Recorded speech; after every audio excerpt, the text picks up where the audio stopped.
Hello, this is Mike, NoStressMike.com. I'm driving along here and I'm thinking,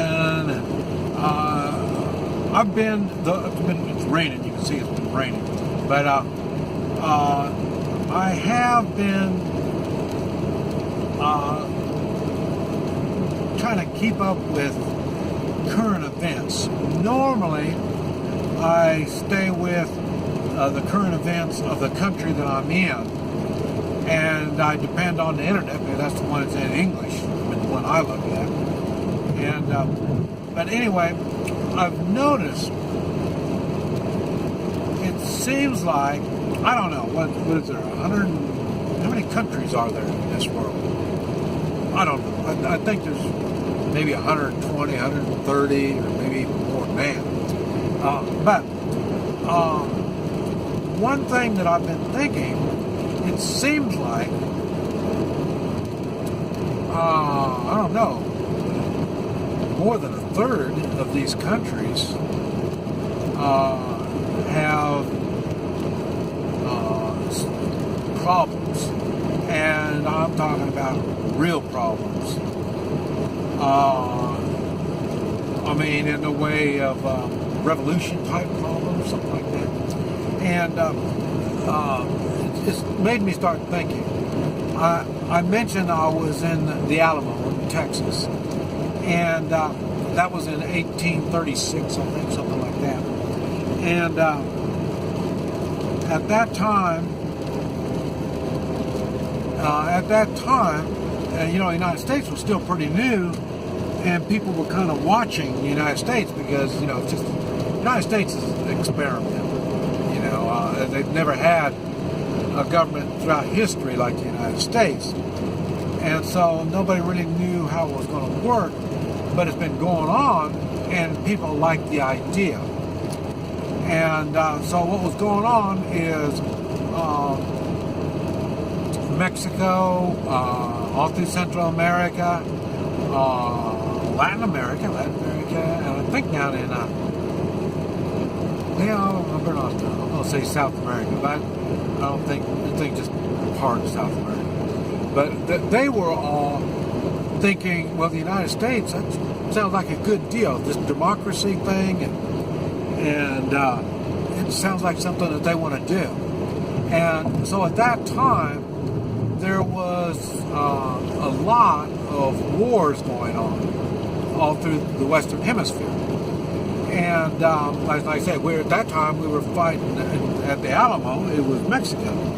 Well, Mexico was having a revolution itself. They were having problems because, like I say, people wanted the democracy thing. That democracy thing seemed good. So this is what a lot of countries were wanting, and so they were being squashed by whoever was running them at that time. And I'm thinking that may be what's going on right now in the world, not the United States. Well, the United States is one of these things too. Like I say, these leftists have they've been called a little crazy. And I mean, these communists, you know, these people. And so they're wanting to do violence and a revolution. They want to get rid of the Constitution, it seems so. And so a lot of places are going through something like that. So I'm wondering if it's the same thing that was going on back in 1836, and that's really what's going on not only here in the United States, but other countries. It looks like the countries are having to go back to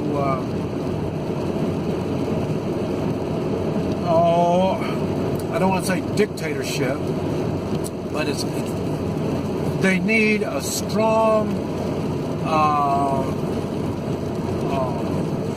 follow that one person.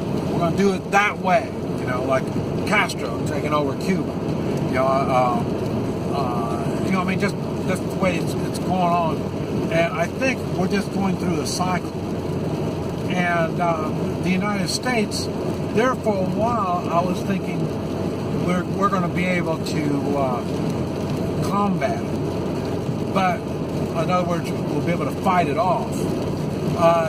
Now, I'm starting to reconsider. You know, even Spain has got some kind of, they got one part of Spain that wants to separate from Spain, because a lot about just about all this stuff that I'm talking about is all spurred by immigrants, either legal immigrants or illegal immigrants. Just about everything, like Africa. I think just about every place in Africa's got problems, and you know, Africa's a rich place. And boy, the thing is, they got so many immigrants, illegal. They're just moving. You know, you call them refugees, I guess. And now I tell you, the refugee thing that kind of gets me. When I think of refugee, I think of refugees more from a war or something. That's what I think. Okay, and this could be kind of like a refugee of war, having war in their country. But the thing is, their countries are going through a change, and that change is the strong stomping all over the weak. And so what's happening is the weak are moving. They're going to other countries. And what made the United States great when we started was strong individuals. And that's what came to the United States. And even they had to, you know, they even forced their way upon the Indians. And I know the Indians are thinking, you know, what are you doing to our country? Well, that's what's going on now. We're kind of thinking, you know, what are you communists doing to our country? So I think this is all going to have to end in violence. Now, it was funny because in my area, south of Tulsa, I'm not really that concerned. And his wife, I'm in a small community out in the middle of nowhere, they're going to leave us alone. The rest of y'all are going to be going to hell. But like I say, eventually it's going to start coming to our area. I mean, that's what happens. That's how this stuff goes. It just kind of spreads. It's like California. You know, California's all screwed up. And, you know, one time they were talking about, well, they want to get out of the United States. You know, I was thinking, yeah, that'd be great. The only problem, now we're going to have to make a bigger wall. Not only along Mexico, but we got to bring it all around California, too. Because, like I say, having that many weirdos, it's not going to work. So, but anyway, that's a whole nother video. But what I'm saying is the whole world is going through something really strange now. And I hope y'all have got gold, silver, guns, you know, food. You've been preparing, learning, and all this kind of stuff. I don't think we're going to be able to avoid violence. It's one of these things that we're just going to have to deal with it. And but if we're prepared and we can make this work out right, we do have a constitutional duty when the government doesn't respect the Constitution. We can correct the government. We still keep the Constitution.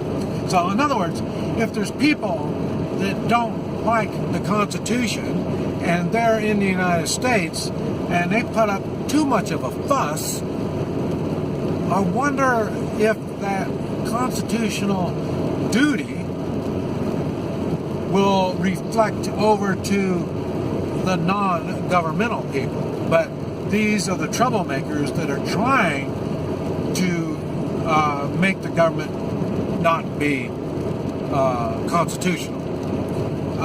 Because I've noticed it seems like there's more of a war more on moral people. I'm not talking about the race, colors or nationality. I'm talking about moral people here in the United States. And that's really, I think, is where the problem lies. And so that's what's going on here. I wonder if that's what's going on in other countries. Now here, the moral people that I know are well armed. They're prepared. Morals is kind of like freedom. It's not easy. You have to work for it. And you have to be prepared to stand up for it. Luckily we have a constitution that not only agrees but promotes it. But anyway, I was just something I've been thinking about is what's going on in the world, and maybe that's what's firing up all the crazies here in the United States. And I mean, the communists are really wild. There's something going on. This is Mike, NoStressMike.com.